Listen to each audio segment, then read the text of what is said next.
Actuellement en promotion de son spectacle Emmanuelle 2, Manu Payet a raconté une énorme boulette de sa fille, face à laquelle il a visiblement dû réunir toute son énergie pour ne pas s'agacer.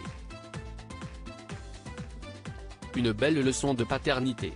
6 ans après Emmanuelle, son spectacle qui avait cartonné, Manu Payet revient avec Emmanuelle 2, très attendu par ses fans.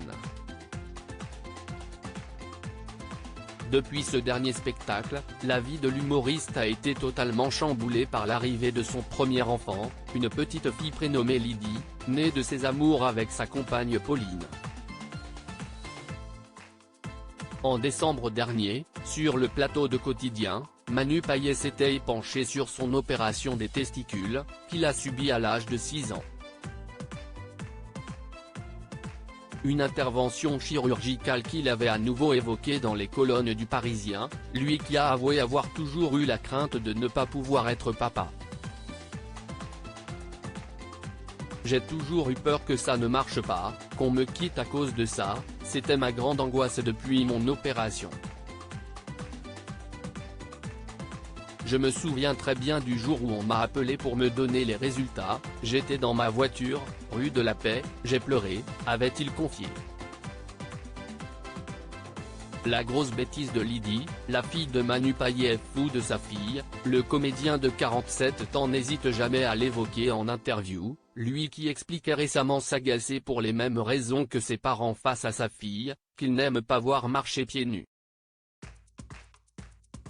Invité au micro d'Europe 1, Manu Payet a raconté avoir failli faire un malaise, lorsque sa fille de 6 ans a effacé l'intégralité de son spectacle Emmanuelle 2, dans son téléphone, alors qu'il écrivait encore.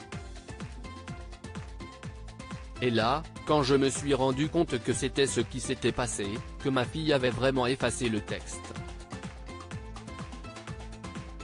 Ma femme me regardait et m'a dit, mais qu'est-ce que t'as ?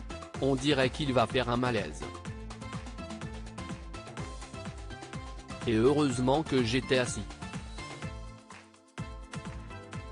Je pense que je serais tombé, a-t-il expliqué. Manu Payet, qui a avoué avoir très mal dormi la première nuit, a finalement su voir le bon côté des choses, et puis finalement, tu ne vas pas la gronder. Déjà, tu n'avais qu'à pas laisser traîner ton téléphone, et qu'est-ce que ton téléphone fait dans les mains de ton enfant de 5 ans. Mais, en fait, je reviens à la liberté et j'ai été soumis à ce truc. C'était des notes que j'avais prises depuis très longtemps et pour moi, le spectacle ne pouvait être que là-dedans. J'ai trouvé ça mignon parce que ça voulait dire aussi, je ne veux pas qu'il reparte en tournée, papa, a-t-il conclu. L'art de voir le verre à moitié plein.